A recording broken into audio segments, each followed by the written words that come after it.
ప్రభునందు ప్రియులారా, ప్రభునామమున మీకు వందనములు. ఈరోజు దేవుని యొక్క వాక్య ధ్యానము ఎఫెసీయులకు రాసిన పత్రిక 2వ అధ్యాయం 2వ వచనము. మీరు వాటిని చేయిచు వాయుమండల సంబంధమైన అధిపతిని అనగా అవిధేయులైన వారిని ఇప్పుడు ప్రేరేపించు శక్తికి అధిపతిని అనుసరించి ఈ ప్రపంచ ధర్మము చొప్పున ముడుపు నడుచుకొంటిరి. దేవుడి ఈ మాటలు దీవించి ఆశీర్వదించునుగాక. గమనించండి ప్రియులారా, వాయుమండల సంబంధమైన అధిపతి అనగా సాతానుడు. అయితే వీడు దేవుణ్ణి ఎదిరించి ఆయన పనిని అడ్డగించి ఆయనను నమ్ముకొనకుండా చేసేవాడే అపవాది. ప్రకటన గ్రంథము 12వ అధ్యాయం 9వ వచనములో, కాగా సర్వలోకమును మోసపుచ్చుచు అపవాది అనియు సాతాను అనియు పేరుగల ఆది సర్పమైన ఘట సర్పమని తెలియజేస్తూ ఉన్నాడు.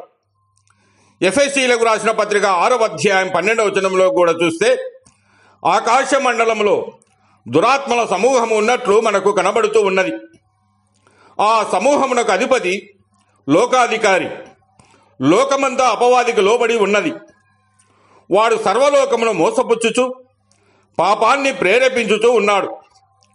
పాపులు తమ అవిశ్వాసం చేత క్రీస్తును విసర్జిస్తూ ఉన్నారు. ప్రపంచంలోని తిరిగి జన్మించని మానవులంతా వాడి అనుచరులే. ఎఫెసీ వారు కూడా ఒకప్పుడు వాడి అనుచరులే. అయితే వారు సృష్టికర్త దగ్గరకు రాగా వారు రక్షించబడి పరిశుద్ధులు అయ్యారు. మానవుడు పడిపోయినది మొదలు సాతాను వాయుమండల సంబంధి అయి ఉన్నాడు. యోహాను రాసిన మొదటి పత్రికలో 3వ అధ్యాయం 8వ వచనం ప్రకారము సంతోషకరమైన విషయం ఏమిటంటే అపవాది యొక్క క్రియలను లయపరచుడికే దేవుని కుమారుడు ప్రత్యక్షమైనని తెలియజేస్తూ ఉన్నాడు. ప్రియులారా, యేసు క్రీస్తునందు విశ్వాసముంచిన వారిని సాతాను ద్వేషిస్తాడు. వారిని శోధిస్తాడు, హాని చేయ తలుపెడతాడు. గోధుమల వలె చల్లించాలని కోరుకుంటాడు. తన ఎత్తుగడల ద్వారా బలహీనులైనటువంటి విశ్వాసుల మీద జయము పొందడానికి ప్రయత్నం చేస్తాడు. ఎందుకంటే సాతానుడు గర్జించే సింహం వలెను, మోసపుచ్చడి సర్మం వలె, అలాగనే వెలుగు దూత వలె వస్తాడు.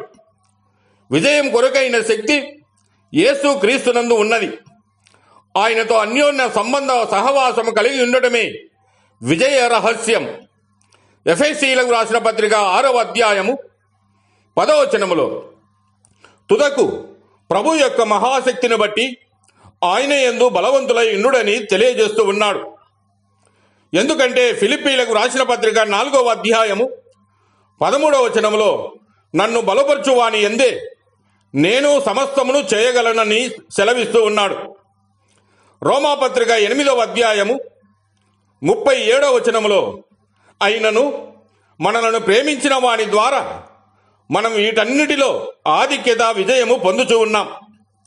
కనుక ప్రియులారా, ఎఫెసీయుల వలె యేసు అనుచరులుగా ఉండి పోరాట పటిమ సంపాదించి పరిశుద్ధులముగా ఉందాం. దేవుడు మిమ్మల్ని దీవించి ఆశీర్వదించునుగాక.